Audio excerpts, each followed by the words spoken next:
ഇന്ന് ജന്മാഷ്ടമി. ബാലഗോകുലത്തിന്റെ നേതൃത്വത്തിൽ സംസ്ഥാനത്തുടനീളം വിപുലമായ ശോഭായാത്ര. പുണ്യമി മണ്ണ പവിത്രമീ ജന്മം എന്ന സന്ദേശത്തോടു കൂടിയാണ് ഈ വർഷത്തെ ബാലഗോകുലത്തിന്റെ ശ്രീകൃഷ്ണ ജയന്തി ആഘോഷം.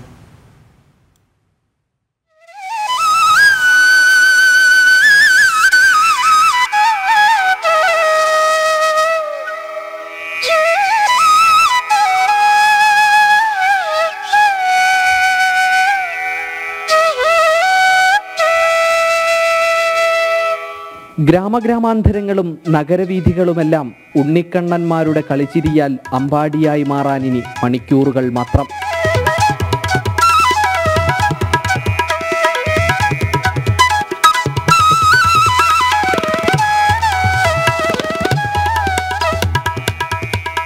തിരുവനന്തപുരം ജില്ലയിൽ ബാലഗോകുലത്തിന്റെ നേതൃത്വത്തിൽ 200-ൽ പരം ശോഭയാത്രകൾ സംഘടിപ്പിക്കും.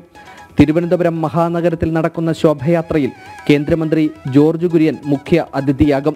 കേരള സർവകലാശാല വൈസ് ചാൻസലർ മോഹൻ കുന്നുമ്മൽ, തിരുവിതാംകൂർ രാജകുടുംബാംഗം ആദിത്യവർമ്മ തുടങ്ങിയവരും ശോഭയാത്രയുടെ ഭാഗമാകും. മഞ്ഞപ്പട്ടുടുത്ത് മൈപ്പീലി ചൂടിയ ഉണ്ണിക്കണ്ണന്മാർ നഗരം അമ്പാടിയാക്കി മാറ്റും. ജനം, തിരുവനന്തപുരം.